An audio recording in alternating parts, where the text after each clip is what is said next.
ನಮ್ಮ ಈ ಲೋಕದಲ್ಲಿ ಎಲ್ಲೆಲ್ಲೂ ನದಿಗಳಿದ್ದಾವೆ ಅಥವಾ ಎಲ್ಲೆಲ್ಲಿ ತೊರೆಗಳಿದ್ದಾವೆ ಅಥವಾ ದೊಡ್ಡ ಗುಡ್ಡದ ತುದಿಯಲ್ಲಿದ್ದೋ ಅಲ್ಲಿ ದೇವತೆಗಳಿದ್ದಾರೆ.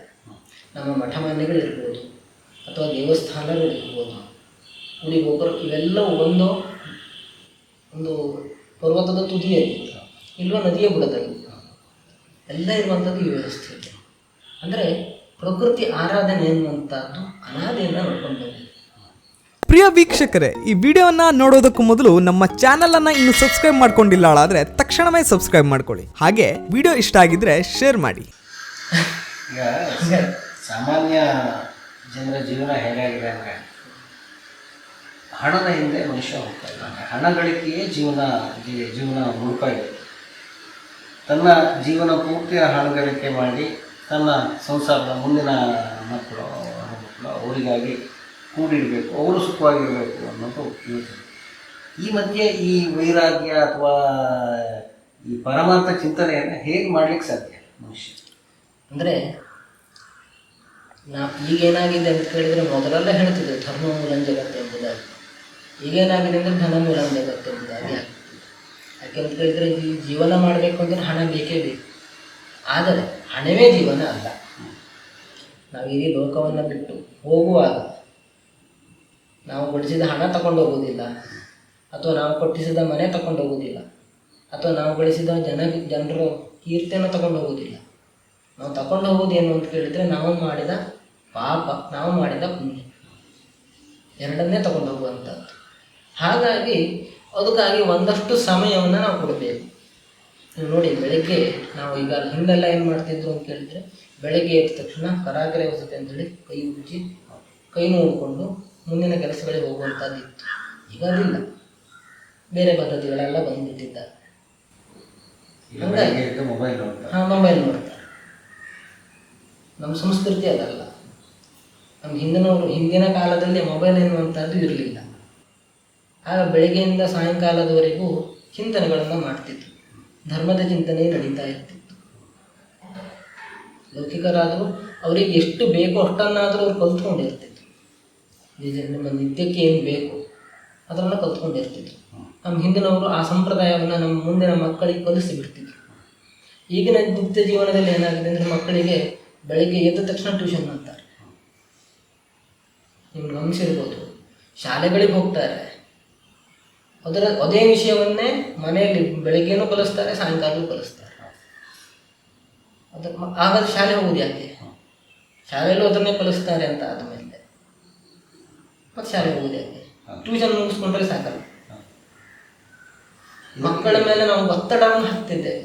ಯಾವುದಕ್ಕೆ ಗಮನವನ್ನು ಕೊಡಿಸ್ಬೇಕಿತ್ತು ಅದನ್ನು ಮಾಡ್ತಾ ಇಲ್ಲ ನಾವು. ನಮ್ಮ ಮಕ್ಕಳಿಗೆ ನಾವು ಯಾವ್ದ್ಯಾರನ್ನೋ ತೋರಿಸ್ತಾ ಇದ್ದೇವೆ. ನಾವು ತೋರಿಸ್ತಿರುವಂಥದ್ದು ಬಿಲ್ಗೇಟ್ಸು ಅಥವಾ ಶ್ರೀಮಂತರು ಯಾರ್ಯಾರಿದ್ದಾರೆ, ಮಿಲಿಯನೇರ್ಗಳು ಯಾರ್ಯಾರಿದ್ದಾರೋ ಅವರನ್ನೇ ನಾವು ತೋರಿಸ್ತಾ ಇದ್ದೇವೆ ಬಿಟ್ಟರೆ ಆಧ್ಯಾತ್ಮಿಕ ನಿತ್ಯಗಳನ್ನು ಚಿಂತನೆಗಳನ್ನು ಮಾಡಿಸ್ತಾ ಇಲ್ಲ. ಅಥವಾ ಶಂಕರಾಚಾರ್ಯ ಇರ್ಬೋದು, ಅಥವಾ ವಿದ್ಯಾರಣ್ಯರು ಇರ್ಬೋದು, ಅಥವಾ ನಮ್ಮ ಪುರಾಣಗಳಿರ್ಬೋದು, ಶಾಸ್ತ್ರ ಗ್ರಂಥಗಳಿರ್ಬೋದು, ಅಥವಾ ನಮ್ಮದು ಶಂಕರಾಚಾರ್ಯ ಅನೇಕ ಸ್ತೋತ್ರಗಳನ್ನು ಬರೆದಿದ್ದಾರೆ. ಅವುಗಳಲ್ಲಿ ವೇದಾಂತವನ್ನು ಹೇಳಿದ್ದಾರೆ. ಅವುಗಳ ಚಿಂತನೆ ಇರ್ಬೋದು. ಇವುಗಳನ್ನು ಯಾವುದು ನಾವು ನಮ್ಮ ಮಕ್ಕಳಿಗೆ ಕಲಿಸ್ತಾ ಇದ್ದೀವಿ. ನಾವು ನಮ್ಮ ಮಕ್ಕಳಿಗೆ ಮುಂದೆ ನೀನು ಇಂಜಿನಿಯರ್ ಆಗಬೇಕು, ಅವ್ರು ಹುಟ್ಟಿ 2 ದಿವಸ ಆಗಿರೋದಿಲ್ಲ.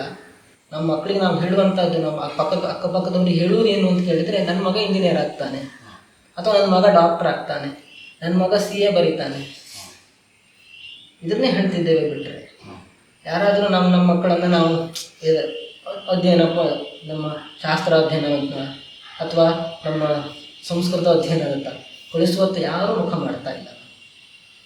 ಅದೇ ಕಾರಣವೇ ಇಂದಿನ ಈ ಪರಿಸ್ಥಿತಿಗೆ ಕಾರಣ.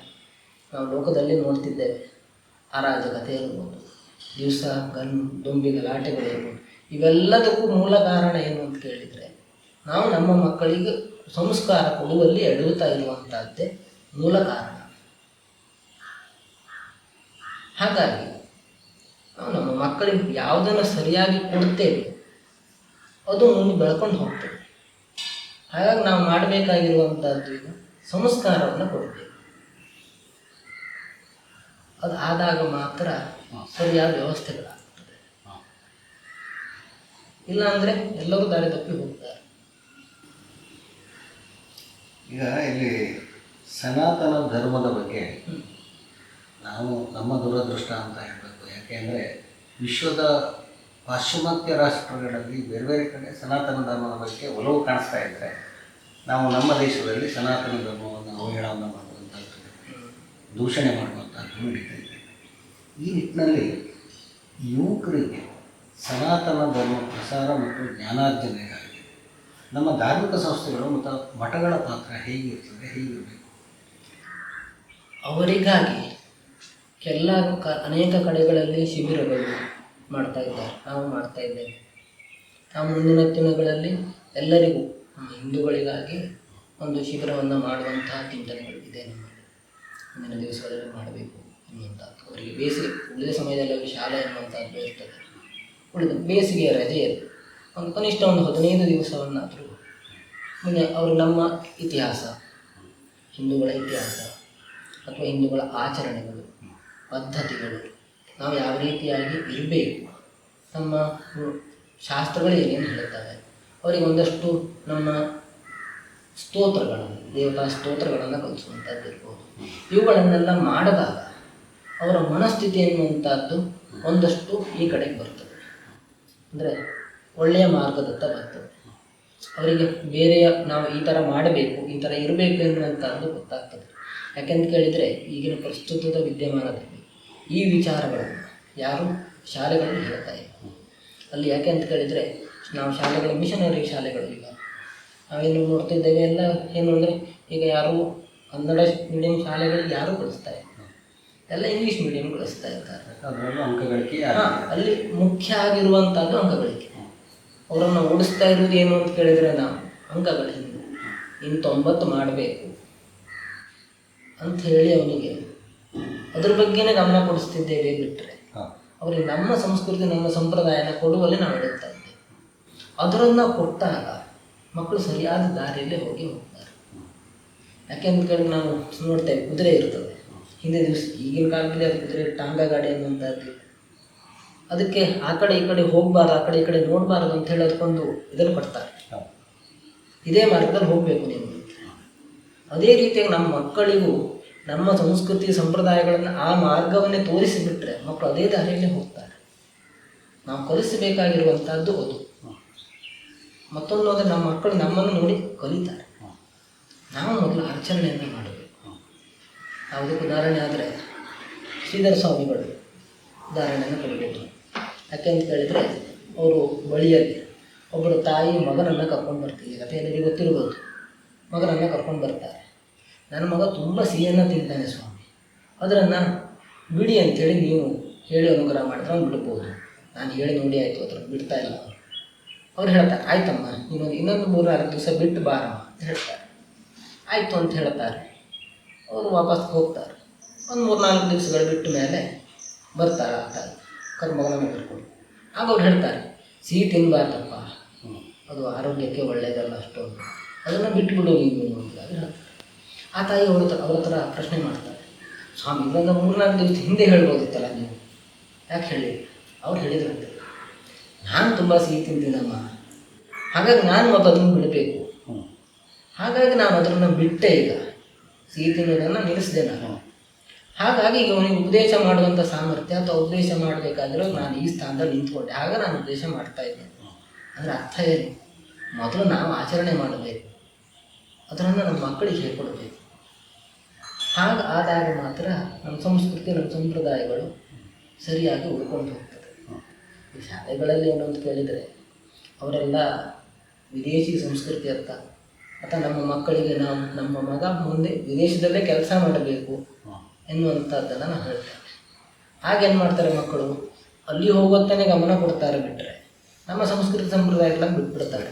ಅಲ್ಲಿಯ ಸಂಸ್ಕೃತಿ ಸಂಪ್ರದಾಯಗಳನ್ನೇ ಹೆಚ್ಚು ಕಲಿತಾ ಹೋಗ್ತಾರೆ. ಆದರೆ ವಿದೇಶಿಗಳು ಹಾಗಲ್ಲ, ಅವರು ನಮ್ಮ ದೇಶಕ್ಕೆ ಬಂದು ನಮ್ಮ ಸಂಸ್ಕೃತಿ ಸಂಪ್ರದಾಯ ಆಚಾರ ವಿಚಾರಗಳನ್ನೆಲ್ಲ ಹೆಚ್ಚೆಚ್ಚು ಗಮನವನ್ನು ಕೊಟ್ಟು ಬರೀತಾರೆ. ಅದಕ್ಕೆ ಉದಾಹರಣೆಯಾಗಿ ನಾವು ಹೇಳ್ಬೋದು, ನಿನ್ನೆ ಅವರು ಬಂದಿದ್ದರು, ಅವಳು ವಿದೇಶಿಗಳು, ಅವಳು ನಮ್ಮ ಮಾತೆಯರು ಹೇಗೆ ಸೀರೆನೆಲ್ಲ ಬಿಡ್ತಾರೆ ಅದೇ ರೀತಿಯಾಗಿ ಸೀರೆ ಉಟ್ಕೊಂಡು ಬಂದಿದೆ. ನಮ್ಮ ಸಂಸ್ಕೃತಿ ಸಂಪ್ರದಾಯ ಚೆನ್ನಾಗಿ ಅಧ್ಯಯನ ಮಾಡಿದ್ದಾಳೆ, ಚೆನ್ನಾಗಿ ಕಲ್ತ್ಕೊಂಡಿದ್ದಾಳೆ. ಕನ್ನಡವನ್ನು ನಾವು ಹೇಗೆ ಮಾತಾಡ್ತೇವೆ ಅದೇ ರೀತಿಯಾಗಿ ಮಾತಾಡ್ತಾಳೆ. ಅಂದರೆ ಅವರು ನಮ್ಮನ್ನು ಚೆನ್ನಾಗಿ ಅನುಸರಿಸ್ತಾ ಇದ್ದಾರೆ. ನಮ್ಮ ಆಹಾರ ಪದ್ಧತಿ ಇರ್ಬೋದು ಅಥವಾ ನಮ್ಮ ಸಂಸ್ಕೃತಿ ಸಂಪ್ರದಾಯಗಳು ಇರ್ಬೋದು, ಇವೆಲ್ಲವೂ ನಮ್ಮ ಜೀವನವನ್ನು ಹೇಗೆ ನಡೆಸ್ಕೊಂಡು ಹೋಗಬೇಕು ಎನ್ನುವಂಥದ್ದು ಅಥವಾ ನಮ್ಮ ಆಯಾ ಋತುಗಾಲಗಳಿಗೆ ಸರಿಯಾಗಿ ನಮ್ಮ ವ್ಯವಸ್ಥೆಗಳಿರುವಂಥದ್ದು. ನಮ್ಮ ಆಹಾರ ಪದ್ಧತಿಯು ಅದೇ ರೀತಿಯಾಗಿದೆ. ಮಳೆಗಾಲದಲ್ಲಿ ಈ ರೀತಿಯಾಗಿ ಇರಬೇಕು ನಮ್ಮ ಆಹಾರ ಪದ್ಧತಿ ಎನ್ನುವಂಥದ್ದಿದೆ, ಚಳಿಗಾಲದಲ್ಲಿ ಈ ರೀತಿಯಾಗಿರಬೇಕು ಎಂಬುದಾಗಿದೆ, ಅಥವಾ ಬೇಸಿಗೆಗಾಲದಲ್ಲಿ ಈ ರೀತಿಯಾಗಿ ಇರಬೇಕು ಎಂಬುದಾಗಿದೆ. ಅದೇ ರೀತಿಯಾಗಿ ನಮ್ಮ ಜೀವನ ಪದ್ಧತಿಯು ಅದೇ ರೀತಿಯಾಗಿ ಹೋಗ್ತಾ ಇರ್ತದೆ. ಆದರೆ ಅವರದ್ದು ಹಾಗಿಲ್ಲ. ವಿದೇಶಿ ಸಂಸ್ಕೃತಿಗಳು ಅವ್ರದ್ದು ಏನು ಸಿಗ್ತದೋ ತಿನ್ನುವಂಥದ್ದು. ಈಗ ನಮ್ಮ ಸಂಸ್ಕೃತಿ ನಮ್ಮ ಸಂಪ್ರದಾಯಗಳು ಅದೇ ರೀತಿಯಾಗಿದೆ. ನಾವು ಮಹಾನಗರಗಳಿಗೆ ಹೋದರೆ, ಮಹಾನಗರ ಏನು ಇಲ್ಲೇ ಇದ್ದರೂ ಈಗ ಬರ್ತಾ ಇದೆ ಮನೆಗಳಿಗೆ ಆಹಾರ ಪದ್ಧತಿಗಳು ಎಲ್ಲ. ನಾವೀಗ ಮೊದಲು ಹೇಳಿದ್ರೆ ನೀನು ಕುಳಿತುಕೊಂಡು ತಿನ್ಬೇಕಪ್ಪ ಅಂತ ಹೇಳ್ತಿದ್ರು. ಈಗ ಎಲ್ಲಿ ಸಿಗ್ತದೋ ತಿಂತಾರೆ ಅಲ್ವಾ? ಅಂದರೆ ಆ ಪದ್ಧತಿಗಳೆಲ್ಲ ಮರ್ತು ಹೋಗ್ತಾ ಇದ್ದಾವೆ. ನಮ್ಮ ಸಂಸ್ಕೃತಿ ಸಂಪ್ರದಾಯವನ್ನು ಹೊರಗಿನವರು ಅದು ಸರಿಯಾಗಿ ಇದೆ ಎಂಬುದಾಗಿ ಅವ್ರು ಹೇಳ್ತಾರೆ. ನಮ್ಮವರಿಗೆ ಏನು ವಿಜ್ಞಾನ ಏನು ಮಾಡ್ತಿದೆ ಅಂತ ಹೇಳಿದ್ರೆ, ನಮ್ಮ ಮಕ್ಕಳು ಓದುವ ಒಂದು ಭರಾಟೆಯಲ್ಲಿ ಅವರಿಗೆ ಶಾಲೆಯಲ್ಲಿ ಶಿಕ್ಷಕರು ಹೇಳಿದ್ದು ಅಥವಾ ವಿಜ್ಞಾನಿಗಳು ಹೇಳಿದ್ದು ಅವ್ರಿಗೆ ಅರ್ಥವಾಗ್ತದೆ ಬಿಟ್ಟರೆ, ನಮ್ಮನೆಯಲ್ಲಿ ತಂದೆ ತಾಯಿಗಳು ಅಜ್ಜ ಅಜ್ಜಿಂದರು ಮಾರ್ಗದರ್ಶನ ಮಾಡಿದರೆ ಅದು ಅರ್ಥವೇ ಆಗೋದು. ಅದು ಅರ್ಥವಾದರೆ ನಮ್ಮವ್ರು ಏನು ಮಾಡ್ತಾರೆ ಅಂತ ಕೇಳಿದರೆ, ಇದನ್ನು ಯಾಕೆ ಮಾಡಬೇಕು ಒಂದು ಪ್ರಶ್ನೆ ಮಾಡಿದರೆ ಅದು ನಿಮ್ಗೆ ಯಾಕೆ, ನೀವು ಅದನ್ನು ಹೇಳಿದಷ್ಟು ಮಾಡು ಅಂತ ಹೇಳ್ತೇನೆ. ಅದು ಯಾಕೆ ಮಾಡಬೇಕು ಅನ್ನೋದನ್ನು ಸರಿಯಾಗಿ ಇವ್ರು ಹೇಳಿಬಿಟ್ರೆ ಅವನು ಅದೇ ರೀತಿಯಾಗಿ ಆಲೋಚನೆ ಮಾಡ್ಕೊಂಡು ಹೋಗ್ತಾನೆ. ಅವನ ಈ ಕಾರಣಕ್ಕಾಗಿ ನಾನು ಈ ರೀತಿಯಾಗಿ ಮಾಡ್ಕೊಂಡು ಹೋಗ್ಬೇಕು. ನಮ್ಮಲ್ಲಿ ಈಗೇನಾಗಿದೆ ಅಂದರೆ, ಒಂದು ಕುಟುಂಬ ಅಂತಾದರೆ ಕುಟುಂಬ ವ್ಯವಸ್ಥೆಯಲ್ಲಿ ಹಿಂದೆಲ್ಲ ಆದರೆ ದೊಡ್ಡ ದೊಡ್ಡ ಕುಟುಂಬ, ಕೂಡು ಕುಟುಂಬ ಇರ್ತಿತ್ತು, ಅವಿಭಕ್ತ ಕುಟುಂಬ ಇರ್ತಿತ್ತು. ಈಗ ತಂದೆ ತಾಯಿಗಳು ಮಕ್ಕಳಿದ್ದರು. ಈಗ ಮತ್ತು ಮುಂದೆ ಬಂದಿದೆ ಮಕ್ಕಳೊಬ್ಬರೇ ಸಾಕು ಎಂಬುದಾಗಿ. ಹಾಗಾಗಿ ನಮ್ಮ ಸಂಸ್ಕೃತಿ ಸಂಪ್ರದಾಯಗಳನ್ನು ಬಿಟ್ಟು ಹೋಗ್ತಾ ಇದೆ. ತಂದೆ ತಾಯಿಗಳು ಆಚರಣೆ ಮಾಡೋದಿಲ್ಲ, ಮಕ್ಕಳಿಗೆ ಗೊತ್ತೇ ಇಲ್ಲ. ತಂದೆ ತಾಯಿಗಳಿಗೆ ಗೊತ್ತಿದೆ ಆದರೆ ಆಚರಣೆ ಮಾಡೋದಿಲ್ಲ, ಮಕ್ಕಳಿಗೆ ಅದು ಗೊತ್ತೇ ಇಲ್ಲ ಎನ್ನುವಂಥದ್ದು ಆಗ್ತಾ ಇದೆ. ತಂದೆ ಅಜ್ಜ ಅಜ್ಜಿಯಂದಿರು ಇದ್ದಿದ್ದರೆ ಅವ್ರು ಹೇಳ್ತಿದ್ರು, ನಾನು ಇಂಥ ತಪ್ಪನ್ನು ಮಾಡಿಬಿಟ್ಟಿದ್ದೇನೆ, ಹಾಗಾಗಿ ನೀನು ಮಾಡಬೇಡ, ಇಂಥದ್ದನ್ನು ಮಾಡಿದ್ರಿಂದ ಇಂತಹ ಪರಿಣಾಮ ಎನ್ನುವಂಥದ್ದು ಬರ್ತದೆ ಅಂತ ಅವನು ಹೇಳ್ತಾರೆ, ಹಾಗಾಗಿ ನೀನು ಆ ತಪ್ಪನ್ನು ಮಾಡಬೇಡ. ಆದರೆ ಆ ಪರಿಸ್ಥಿತಿಯಲ್ಲಿ ಆ ಮಕ್ಕಳು ಕೇಳುವಂಥ ವ್ಯವಧಾನ ಇಲ್ಲ, ಅಜ್ಜ ಅಜ್ಜಿಯಂದಿರೇ ಅವ್ರ ಜೊತೆಗೆ ಇರೋದಿಲ್ಲ. ಹಾಗಾಗಿ ಆ ದಾರಿ ಅನ್ನುವಂಥದ್ದು ತಪ್ತಾ ಇದೆ. ಆ ಕಾರಣಕ್ಕಾಗಿಯೇ ವಿದೇಶಿ ಸಂಸ್ಕೃತಿ ನಮ್ಮತ್ತ ಹೆಚ್ಚು ಆಕರ್ಷಣೆಗೆ ಒಳಗಾಗ್ತಾ ಇದ್ದೇವೆ. ಅದನ್ನು ನಾವು ಈ ಹುಟ್ಟುಹಬ್ಬದಿಂದ ಹಿಡಿದು ಕೊನೆಯವರೆಗೂ ಅದನ್ನೇ ಆಲೋಚನೆ ಮಾಡ್ಕೊಂಡು ಬರ್ತಿದ್ದೇವೆ. ನಮ್ಮ ಜೀವನಕ್ಕೆ ಅಳವಡಿಸಿಕೊಂಡು ಆಗಿದೆ. ಅದನ್ನು ಸ್ವಲ್ಪ ಇಡಬೇಕು. ನಮ್ಮ ಸಂಸ್ಕೃತಿ ನಮ್ಮ ಸಂಪ್ರದಾಯಗಳು ಏನು ಹೇಳ್ತವೆ ಎಂಬುದನ್ನು ನಾವು ಸರಿಯಾಗಿ ತಿಳ್ಕೊಂಡು ಆಚರಣೆ ಮಾಡ್ಕೊಳ್ತಾ ಬಂದುಬಿಟ್ರೆ ನಮ್ಮ ಸಂಸ್ಕೃತಿ ಯಾವತ್ತೂ ಇದು ಅವನತಿ ಎನ್ನುವಂಥದ್ದು ಇಲ್ಲ. ಅವನತಿ ಆಗ್ತಿದೆ ಅಂತ ಹೇಳ್ತಿದ್ದಾರೆ, ಯಾಕೆ ಅಂತ ಕೇಳಿದ್ರೆ ನಾವು ಬಿಟ್ಟುವುದರಿಂದ ಅದು ಅವನತಿ. ಹಾಗಾಗಿ ಆಮೇಲೆ ನಾವು ಹಿಂದೂಗಳು ಪಂಚಭೂತಗಳನ್ನು ಆರಾಧನೆ ಮಾಡ್ತೀವಿ, ಪರಿಸರವನ್ನು ನಾವು ಪ್ರೀತಿಸ್ತೇವೆ, ಪೂಜಿಸ್ತೇವೆ. ಇವತ್ತಿಗೆ ಪರಿಸರಕ್ಕೆ ದೊಡ್ಡ ನಾಶ ಆಗುವ ಹಂತ ತಲುಪಿದ್ದೇವೆ. ಅದನ್ನು ನಮ್ಮ ವ್ಯವಸ್ಥೆ, ನಮ್ಮ ರಾಜಕಾರಣ, ನಮ್ಮ ಎಲ್ಲರೂ ಸೇರಿ ಈ ಪರಿಸರವನ್ನು ಹದಗೆಡಿಸ್ತಾ ಇದ್ದಾರೆ. ಆ ನಿಟ್ಟಿನಲ್ಲಿ ನಾವು ಆಧ್ಯಾತ್ಮಿಕವಾಗಿ, ಧಾರ್ಮಿಕವಾಗಿ ಈ ಪರಿಸರ ರಕ್ಷಣೆಯನ್ನು ಯಾವ ರೀತಿಯಲ್ಲಿ ಮಾಡ್ಬೋದು, ಆ ಮಾರ್ಗದಿಂದ ನಾವು ಹೇಗೆ ರಕ್ಷಣೆ ಮಾಡಲಿಕ್ಕೆ ಸಾಧ್ಯ ಇದೆ? ಈಗ ನಾವು ಮೊದಲು ಆಲೋಚನೆ ಮಾಡಬೇಕಾಗಿರುವಂಥದ್ದು, ಪ್ರಕೃತಿ ಅಂದ ತಕ್ಷಣ ನಾವು ಹುಟ್ಟಿರುವಂಥದ್ದನ್ನು ಆಲೋಚನೆ ಮಾಡ್ತೇವೆ. ಆಕಾಶಾದ್ ವಾಯೋರಗ್ನಿ ಅದ್ವೇ ಪೃಥಿವಿಯ ಔಷಧಿಯ ಎಂಬುದಾಗಿ ಹೇಳ್ತಾರೆ ಶಾಸ್ತ್ರಗಳಲ್ಲಿ ಉಲ್ಲೇಖ ಇದೆ. ಹಾಗಾಗಿ ಪಂಚಭೂತಗಳು ಕೂಡ ನಮ್ಮಲ್ಲಿ ಉಪಾಸನೆಯನ್ನು ಮಾಡ್ತೇವೆ. ನಾವು ಗಾಳಿ ಉಪಾಸನೆಯನ್ನು ಮಾಡ್ತೇವೆ, ಅಥವಾ ಅಗ್ನಿಯನ್ನು ಉಪಾಸನೆ ಮಾಡ್ತೇವೆ, ನೀರನ್ನು ಉಪಾಸನೆ ಮಾಡ್ತೇವೆ ವರುಣ ಎಂಬುದಾಗಿ. ಮಳೆಯೆಲ್ಲೋ ಬರಲಿಲ್ಲ ಅಂತಾದರೆ ವರುಣನ ಒಂದು ಹೋಮವನ್ನು ಮಾಡ್ತೇವೆ, ಇಲ್ಲ ಕಾರ್ಯದೃಷ್ಟಿಯನ್ನು ಮಾಡಿದರೆ ಮಳೆ ಬರ್ತದೆ ಎಂಬುದಾಗಿ ಹೇಳಿದ್ದಾರೆ. ಶಾಸ್ತ್ರಗಳಲ್ಲಿ ಉಲ್ಲೇಖ ಇದೆ.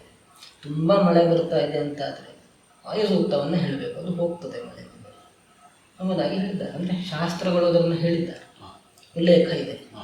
ಹಾಗಾಗಿ ನಾವು ಮೊದಲು ಚಿಂತನೆಯನ್ನು ಮಾಡಬೇಕಾಗಿರುವಂಥದ್ದು, ನೀವು ನೋಡಿ ನಮ್ಮ ಈ ಲೋಕದಲ್ಲಿ ಎಲ್ಲೆಲ್ಲೂ ನದಿಗಳಿದ್ದಾವೆ, ಅಥವಾ ಎಲ್ಲೆಲ್ಲಿ ತೊರೆಗಳಿದ್ದಾವೆ ಅಥವಾ ದೊಡ್ಡ ಗುಡ್ಡದ ತುದಿಯಲ್ಲಿದ್ದೋ ಅಲ್ಲಿ ದೇವತೆಗಳಿದ್ದಾರೆ. ನಮ್ಮ ಮಠಮಾನ್ಯಗಳಿರ್ಬೋದು ಅಥವಾ ದೇವಸ್ಥಾನಗಳಿರ್ಬೋದು, ಗುಡಿ ಗೋಪುರ ಇವೆಲ್ಲವೂ ಒಂದು ಪರ್ವತದ ತುದಿಯಲ್ಲಿ ಇಲ್ವ ನದಿಯ ಬುಡದಲ್ಲಿ ಎಲ್ಲ ಇರುವಂಥದ್ದು ಈ ವ್ಯವಸ್ಥೆ ಇದೆ. ಅಂದರೆ ಪ್ರಕೃತಿ ಆರಾಧನೆ ಎನ್ನುವಂಥದ್ದು ಅನಾದಿಯಿಂದ ನೋಡ್ಕೊಂಡು ಬಂದಿದೆ. ನಾವು ಗೋವರ್ಧನ ಪರ್ವತವನ್ನು ಎತ್ತಿ ಹಿಡಿದ ಕಥೆಯನ್ನು ಕೇಳ್ತೇವೆ. ಅಲ್ಲಿ ಉದಾಹರಣೆಗೆ ಕೃಷ್ಣ ಆಗ ಇಂದ್ರನ ಪೂಜೆಯನ್ನು ಮಾಡ್ತಿದ್ರು ಅವರು ಒಬ್ಬ ಬಾಲಕರಲ್ಲಿ. ಆಗ ಅವನು ಹೇಳ್ತಾನೆ, ನಾವು ಇಂದ್ರನ ಪೂಜೆಯನ್ನು ಮಾಡುವ ಬದಲು ನಾವು ಗೋವರ್ಧನಗಿರಿಗೆ ಪೂಜೆ ಮಾಡೋಣ, ಅದರಲ್ಲೇ ತಾನೇ ನಾವು ವಾಸವನ್ನು ಮಾಡ್ತಾ ಇರುವಂಥದ್ದು, ಹಾಗಾಗಿ ನಾವು ಅದಕ್ಕೆ ಪೂಜೆ ಮಾಡೋಣ ಎಂಬುದಾಗಿ ಹೇಳ್ತಾನೆ. ಅಲ್ಲಿ ನಾವು ಕಥೆಯಲ್ಲೇ ಕೇಳಿರ್ತೇವೆ. ಹಾಗಾಗಿ ನಾವು ನಮ್ಮ ಪರಿಸರವನ್ನು, ನಮ್ಮ ಪ್ರಕೃತಿಯನ್ನು ಇಟ್ಟುಕೊಂಡು ಬರುವಂಥದ್ದು ಅದರ ಪೂಜೆಗೆ ಯೋಗ್ಯವಾಗಿರುವಂಥದ್ದು. ನಾವು ನೋಡ್ತೇವೆ, ನಾವು ಪ್ರತಿ ವರ್ಷ ಗಂಗಾ ಪೂಜೆ ಎಂಬುದಾಗಿ ಮಾಡ್ತೇವೆ, ನದಿ ಪೂಜೆಯನ್ನು ಮಾಡ್ತೇವೆ. ಅಥವಾ ದೀಪಾವಳಿಯಲ್ಲಿ ತೋಟಗಳಿಗೆ ಬೆಟ್ಟದಲ್ಲಿ ಪೂಜೆಯನ್ನು ಮಾಡ್ತೇವೆ. ಅಥವಾ ಆರಿದ್ರೆಯಲ್ಲಿ ಬೆಟ್ಟದಲ್ಲೆಲ್ಲ ಇರುವಂಥ ಭೂತಗಳಿಗೂ ಅಥವಾ ಅಲ್ಲಿ ಹೋಗಿ ಪೂಜೆ ಮಾಡುವಂಥ ಪದ್ಧತಿ. ಯಾಕೆ ಅಂತ ಕೇಳಿದರೆ ಇವೆಲ್ಲ ನಮ್ಮನ್ನು ರಕ್ಷಣೆ ಮಾಡಲಿ ಅನ್ನುವಂಥ ಕಾರಣಕ್ಕಾಗಿ ಇರುವಂಥದ್ದು. ಆಯಾ ಜಾಗಗಳಿಗೆ ಹೋಗಿ ಅಲ್ಲೊಂದು ಇವೆಲ್ಲ ನಮ್ಗೆ ರಕ್ಷಣೆಗೆ ಬೇಕು. ಪ್ರಕೃತಿ ಇದ್ದರೆ ಮನುಷ್ಯನಿಂದ ಪ್ರಕೃತಿ ಆಗಲ್ಲ. ಯಾಕೆಂತ ಕೇಳಿದರೆ ಈಗ ನಾವು ನಮಗೆ ರೋಡ್ ಬೇಕು ಅಂತನೋ ಅಥವಾ ನಮಗೆ ವಾಸಕ್ಕೆ ಬೇಕು ಅಂತನೋ ಏನೋ ಅನೇಕ ಕಾರಣಗಳಿಗಾಗಿ ನಾವು ಪ್ರಕೃತಿಯನ್ನು ಹಾಳು ಮಾಡ್ತಾ ಇದ್ದೇವೆ. ನಮ್ಮ ಭೋಗ್ಯಕ್ಕಾಗಿ ನಾವು ಹಾಳು ಮಾಡ್ತಾ ಇರುವಂಥದ್ದೇನು ಅಂತ ಕೇಳಿದ್ರೆ ಅಮೂಲ್ಯವಾದ ಪ್ರಕೃತಿ. ಒಂದು ಸರಿ ಹಾಳಾಯಿತು ಅದು ಮತ್ತೆ ಪುನಃ ಬರೋದೇ ಇಲ್ಲ. ಉದಾಹರಣೆಗಾಗಿ ನಾವು ವಯನಾಡಲ್ಲಿ ನೋಡ್ತಾ ಇದ್ದೇವೆ. ಹೋದ ವರ್ಷವೂ ಬಂತು, ಈ ವರ್ಷವೂ ಬಂತು, ತುಂಬ ಜನ ಹೋದರು. ಕಾರಣ ಏನು ಅಂತ ಕೇಳಿದ್ರೆ ಪ್ರಕೃತಿಯ ಮೇಲೆ ಮನುಷ್ಯ ಮಾಡ್ತಾ ಇರುವಂಥ ಅನಾಚಾರ. ಅದರಿಂದಾಗಿ ಸಮಸ್ಯೆ. ಅದನ್ನು ಅದು ಹೇಗಿದೆಯೋ ಹಾಗೇ ಇದ್ದರೆ ಅದು ಯಾರಿಗೂ ತೊಂದರೆಯನ್ನು ಕೊಡ್ತಾ ಇಲ್ಲ. ಅದೊಂದು ಪ್ರಾಣಿಗೆ ಏನಾದರೂ ತೊಂದರೆ ಕೊಟ್ಟರೆ ಮಾತ್ರ ನಮ್ಗೆ ಹಿಂದಿರುಗಿ ಮಾಡ್ತದೆ. ಅದ್ರ ಪಾಡಿಗೆ ಅದು ಹೋಗ್ತಾ ಇದೆ, ನಮ್ಮ ಪಾಡಿಗೆ ನಾವು ಹೋಗ್ತಾ ಇದ್ರೆ ಯಾರೂ ನಮ್ಗೆ ಹಿಂಸೆ ಕೊಡೋದಿಲ್ಲ. ಹಾಗಾಗಿ ಪ್ರಕೃತಿ ಪಾಡಿಗಿರಬೇಕು, ನಾವು ನಮ್ಮ ಪಾಡಿಗಿರಬೇಕು. ಪ್ರಕೃತಿಯನ್ನು ಪೂಜಿಸ್ಕೊಂಡು ಅದರಿಂದ ಸಿಗುವಂಥದ್ದನ್ನು ತಗೊಂಡು ಇದ್ಬಿಟ್ರೆ ನೆಮ್ಮದಿ ಇಬ್ಬರಿಗೂ. ಹಾಗಾಗಿ ಪ್ರಕೃತಿಯನ್ನು ನಾವು ಎಲ್ಲ ರೀತಿಯಲ್ಲೂ ನಾವು ಪೂಜೆ ಮಾಡುವಂಥದ್ದು, ಅನಾದಿಯಿಂದ ಇರುವಂಥದ್ದು. ಹಾಗಾಗಿ ಅದನ್ನು ಉಳಿಸ್ಕೊಂಡು ಹೋಗಬೇಕು, ಬೆಳೆಸ್ಕೊಂಡು ಹೋಗಬೇಕು. ನಮ್ಮ ಮುಂದಿನವರಿಗೆ ಅದನ್ನು ಹೇಳಬೇಕು, ಇಂತಿಂಥ ದಿವಸಗಳಲ್ಲಿ ಇಂತಿಂಥದ್ದನ್ನು ಮಾಡಬೇಕು ನಾವು ಪ್ರಕೃತಿಯಲ್ಲಿ. ವೀಕ್ಷಕ ಮಹಾಪ್ರಭುಗಳೇ, ನಮ್ಮ ಚಾನಲ್ ಅನ್ನು ಸಬ್ಸ್ಕ್ರೈಬ್ ಮಾಡಿ, ಶೇರ್ ಮಾಡಿ, ಪ್ರೋತ್ಸಾಹಿಸಿ.